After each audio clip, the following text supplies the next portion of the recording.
In order to get from Beijing to Hangzhou in the past, you'd have to travel along the Grand Canal. No one really travels like that nowadays, but people still come from far and wide just to experience a city that Marco Polo once considered the grandest and most splendid city in the entire world. Join us as we explore Hangzhou. Welcome to Travelogue. I'm Michelle Lin.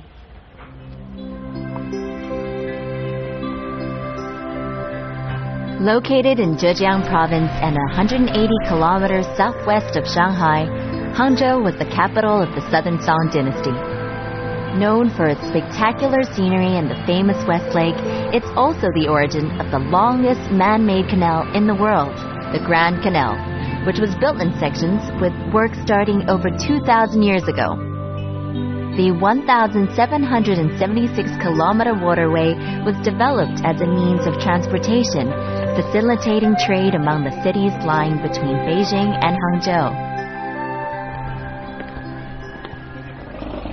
You know, in the past, once you'd reached this bridge, you'd know that you had finally arrived in Hangzhou. And back there, that's Beijing, and it's a long way back. In the past, the Grand Canal connected China's southern cities with the north, linking the waterways of the Yangtze, Yellow, Huaihe, Haihe, and Qiantang rivers. Part of the canal is still in use today, but mostly for tourism purposes. If you come here, hire a traditional-looking boat to get a taste of the meals that were once served on the long boat journey.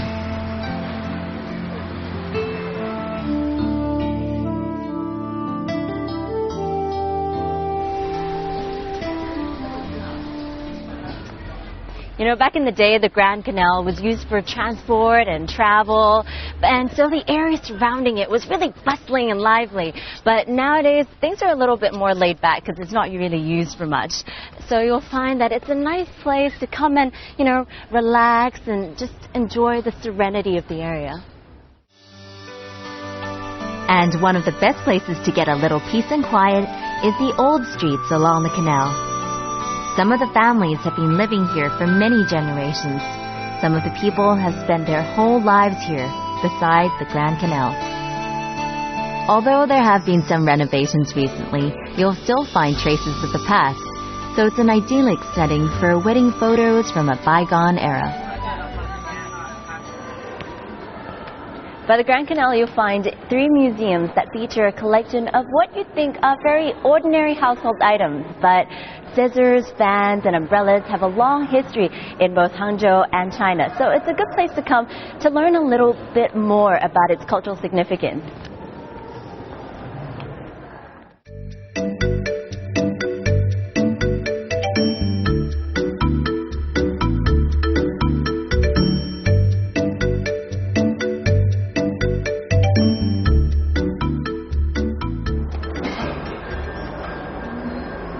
When people come to Hangzhou, they usually bring back a pair of scissors for their family and friends. It does sound a little weird, but it's only because there's a really famous brand here called Chuan. It started as a small workshop, and now it's one of the most famous brands in China. Chuan has been part of Chinese culture for over 300 years. Its founder used the techniques of Zhejiang Longquan sword making to produce his scissors, which are inlaid with steel. The scissors were so popular that they were even used at court in Emperor Qianlong's time. Fit for an emperor, no less.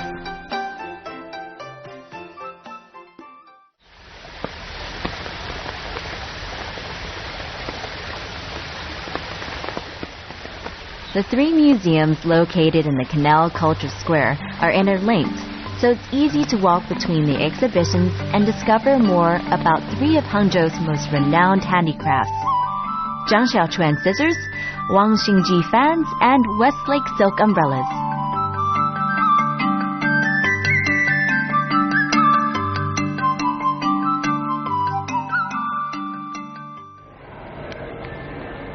You'll be able to find traditional oil paper umbrellas in various parts of China. But if you come here, you'll be able to see the different designs and styles without having to travel all that far.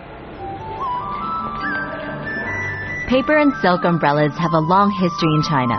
In Hangzhou, the best known are the Westlake silk umbrellas made with a bamboo shaft and silk body, embroidered, painted, and dyed with either the 10 famous sites of Westlake or flowers.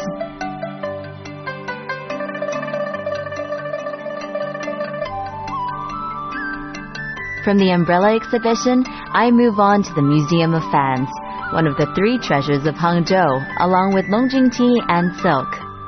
The most famous brand in town is Wang Xinji, the company that for over 100 years has been known for its black paper and sandalwood fans. In fact, you'll find on display here various styles of fans, from ancient and traditional to modern, made from a wide range of materials. My favorite is the interactive feature that allowed me to show off my fan using techniques.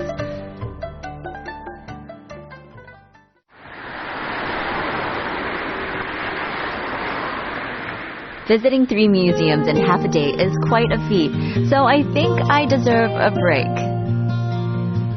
Hangzhou is famous for its tea houses, but what I need is a much stronger caffeine boost. So I decide to check out Me Too Cafe on Jinhua Road. If you're looking for a decent cup of coffee, I definitely recommend Me Too Cafe. It's a place that was started by artists for other creative minds and people who just enjoy art in an abandoned silk factory. And if you come here, you'll still see some of its old fittings, such as what used to be the air conditioner back in the day. During the day, the cafe is a haunt for those seeking a comfortable place to work or just hang out, made more appealing by its free Wi-Fi. They serve illy coffee, so you don't have to worry about a watered-down concoction. Here's the tip. They also have live performances at night several times a week when you can check out the local music scene.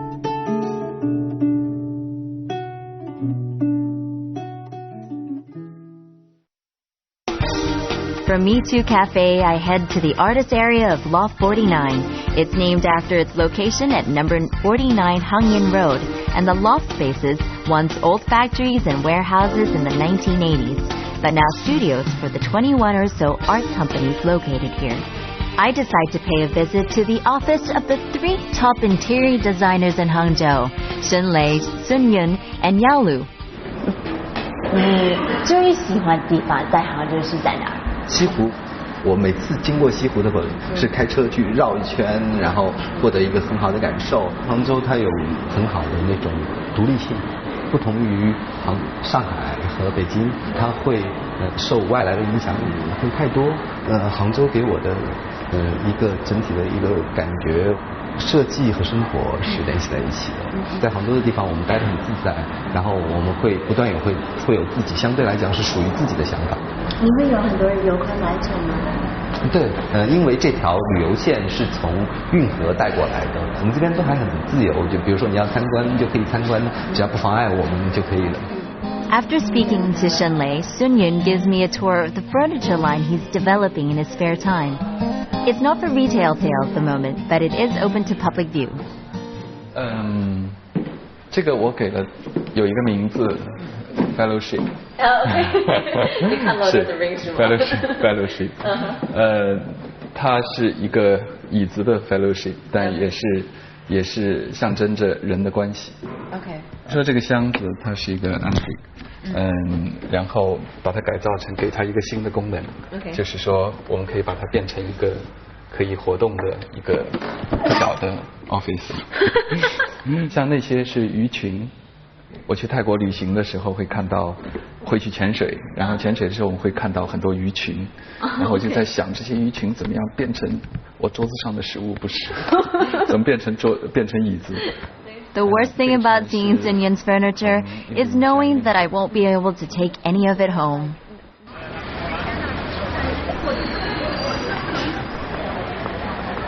This here was once the imperial street during the Southern Song dynasty over 800 years ago. Back there, that's where the palace was, and right in front of me, that was the drum tower. And nowadays, the locals still use this street and go about their daily lives here. So it's a good place to come to get a taste of Hangzhou's history and its modern life. Oh, for example, like this. Wow.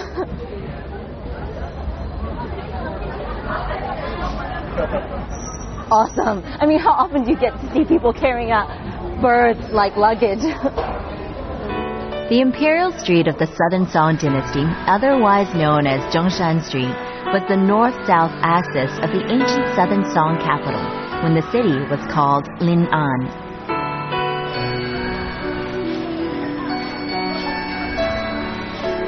In recent years, it's been refurbished and is now a shopping and tourist area where visitors can experience the street's heyday. Look out for remnants of Western and Chinese architecture left over from the past and the famous traditional Hangzhou brands of clothing and household items. This is a really old brand, but you'll find it in new designs.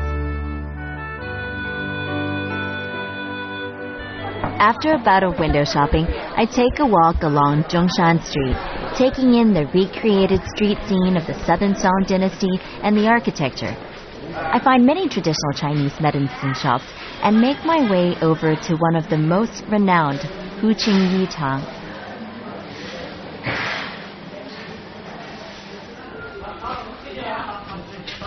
This here was the largest traditional Chinese medicine shop in Hangzhou during the Qing dynasty, and it's still the largest one today.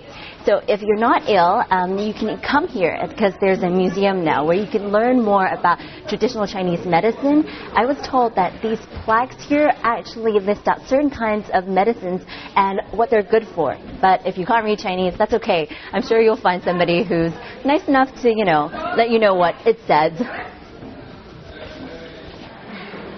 Founded by the successful Anhui businessman and Qing dynasty official Hu Shuiyuan in 1878, Huqing Yutang has been the largest and most famous traditional Chinese medicine clinic and pharmacy in Zhejiang ever since.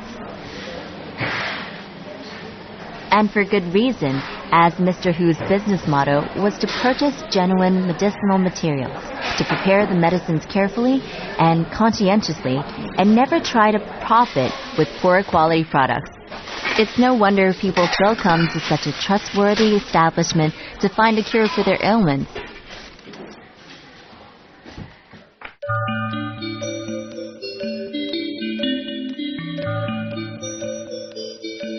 In the past, you'd be able to reach the Xixi wetlands by river. That's no longer possible, though it didn't deter me from making my way there.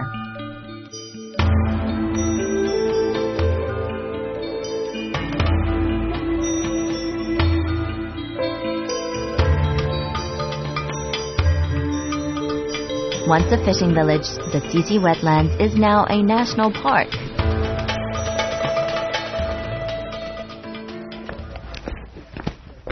Man, this stuff is really heavy. I really feel sorry for the people back in the old days. Back then, though, the waterways were a really important part of their daily lives, so you'd find a lot of activity around. Nowadays, if you come here, you can experience what it was like back then. You can go fishing, pick some fruit. About to do that, so let's go.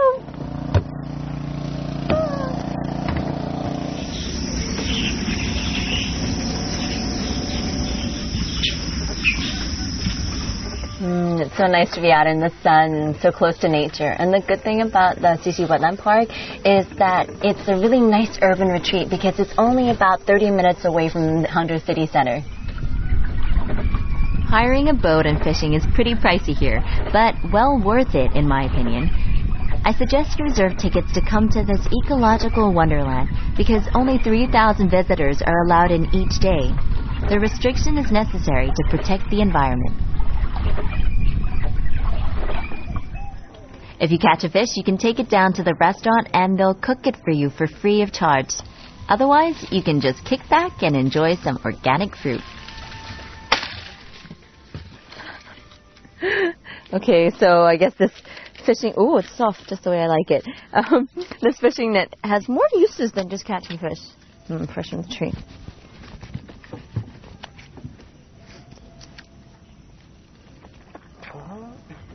It's very good. It's really sweet and juicy. Wow, look at that.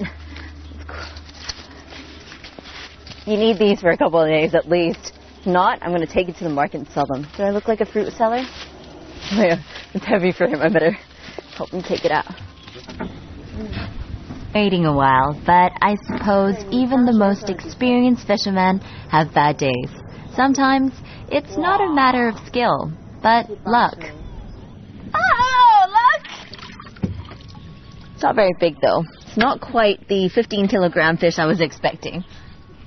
Oh. Oh, I almost feel sorry for it.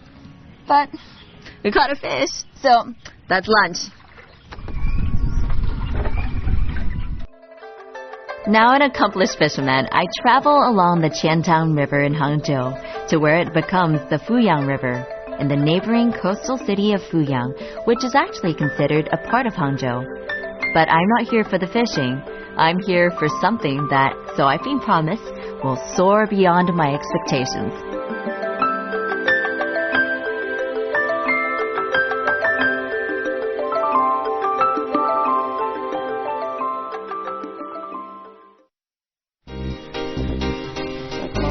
And soon I find out exactly what. We arrive on what appears to be a flat, grassy surface on the top of a hill to find paragliders preparing for takeoff. I'm quite anxious as I wait to go up in the air, but eventually I'm told that my instructor has been called away to another city. Well, that's burst my bubble. It's such a pity the instructor isn't here today, or else I would be off into the air like they are. In Fuyang County, although there's not many tourist sites here, people come here to paraglide off the mountain because it's got the perfect conditions for it. I'm so sad. I wish I could go too. Most visitors to Hangzhou normally bypass Fuyang. It's a place where people come only when they have something specific in mind. And when that something is to soar through the air, it's a pretty good one.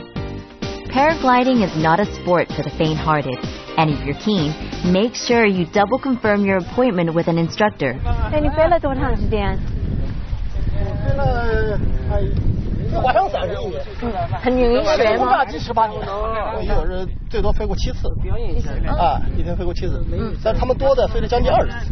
从早上飞到晚上。哇！这些人都是全国各地来的，来了以后就想飞。我觉得挺好玩的。是好玩。哎呀，你昨天来就好。昨天来光外国人就有10多个。世界各地来的。但是他们怎么知道有这样的地方？可能会。我们专门有这样的网站。滑翔中国。凭我这个多年的飞行经历，我知道这个场地适合滑翔伞的运动。听他的 ，listen to him。只有飞滑翔伞，你才能体会到像鸟一样的飞行。光亮老飞，准备起飞。Go, come back! Woo! Turn and fly!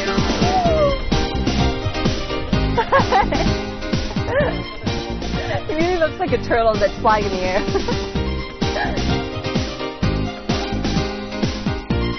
洪流老飞，老飞回头。飞得怎么样？非常好。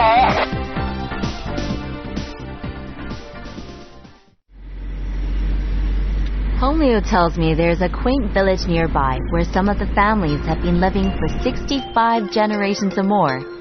I did a quick check and it wasn't listed in any guidebook, so I had to go. In the Fuyang County along the Fuchun River, you'll find a town called Longmen, and it has over 1,000 years of history. So if you come here, because it's so well maintained, you can still find structures and buildings that date back over 1,000 years from the Ming and Qing dynasties. Ooh, and obviously people come here to paint as well. The students tell me they're from a local college and have come to paint their personal impressions of the buildings here. Fuchun was the hometown of the Wu Dynasty Emperor Sun Quan, and many of his descendants still live here today.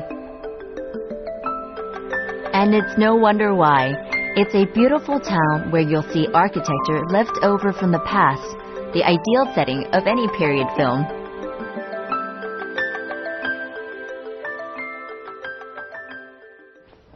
这边有很多册，也是整个龙门阵的那个孙姓在里面的。哦，你也姓孙吗？是的。哦，我听说在龙门有10%，95%。95%哦，是孙的啊。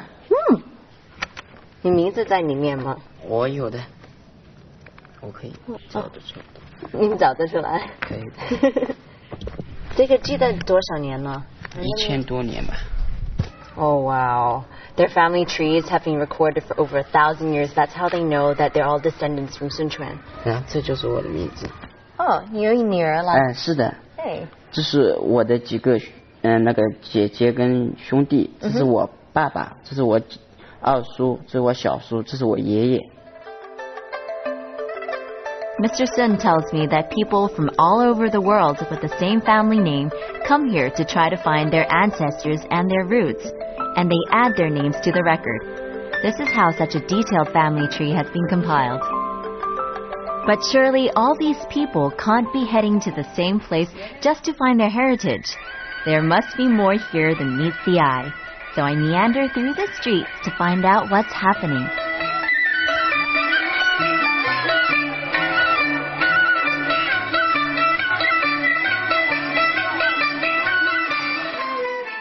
Every year, there's this 3-day festival at Loman Village, and it's paid for by the people who are turning 30 years old. The crowd is great. You know, they invite all their friends and family members to come join in the festivities. There are operas and games and food, and it's just really fun. The seats are filled, and yet people don't seem to mind standing on the sidelines as they pour in late for the start of the opera.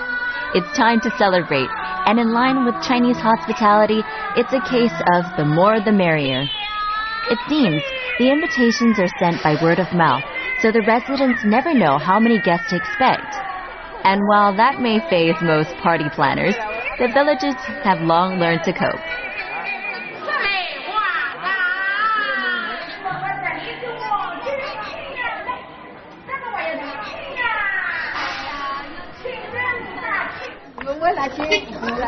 Ooh. Gotta watch out, the street's really narrow.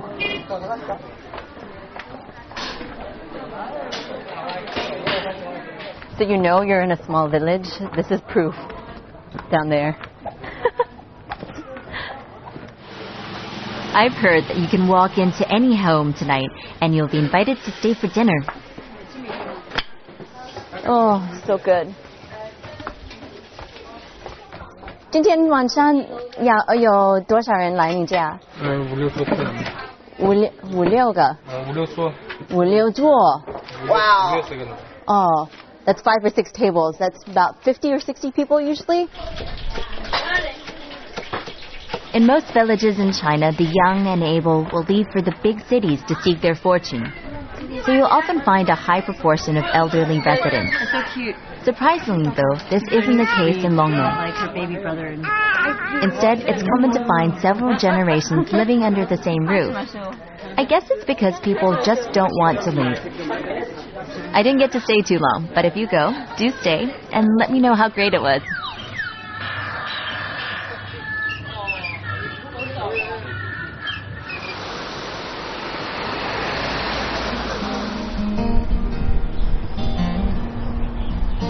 I've noticed that people in Hangzhou place a lot of importance on a leisurely lifestyle, regardless of where they may be living. Now, I'm told that in town, there's a resort that a few years back had the distinction of being named one of the best new hotels in the world. It has grounds that are inspired by the famous 700-year-old painting Dwelling in the Fuchun Mountains by Huang Gongwang, a Yuan dynasty painter.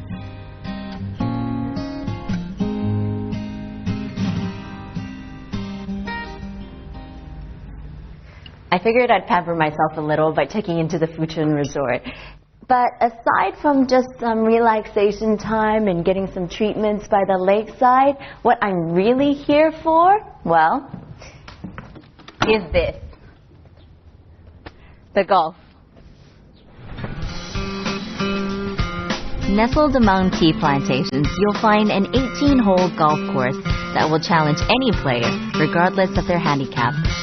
It's currently one of the best golf courses in China and will give any international course a run for its money. In the area surrounding the golf course, you'll find fruit trees and organic produce growing, which will eventually land on the plates of the guests.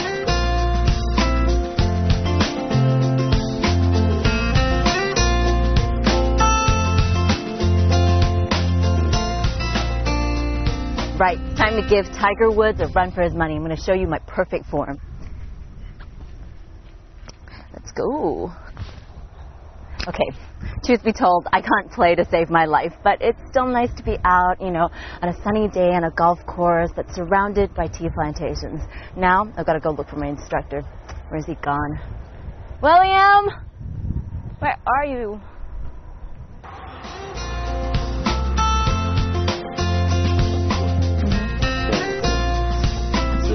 Great. Okay, I think I got it.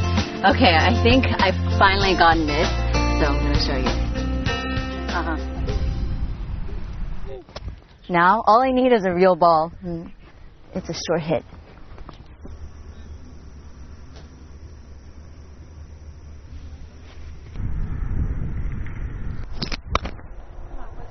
Woohoo! Not too bad. Why, thank you. Many of my friends have caught the golf bug recently, and now I understand why. It's incredibly therapeutic.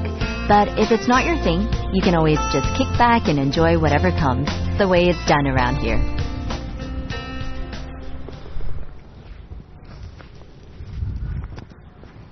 You know, I think that Hangzhou is a place where you can really enjoy a leisurely lifestyle. It's a place where you balance work and play equally. And I think it's more than just, you know, sipping a cup of Longjing tea or taking a walk around the West Lake. It's in the air. It comes from the beautiful amanthus trees that you'll find everywhere in Hangzhou. I love Hangzhou in autumn, and I think you will too. Thanks for watching Travelogue. I'm Michelle Lin. I'll see you next time. But in the meantime, keep those bags packed.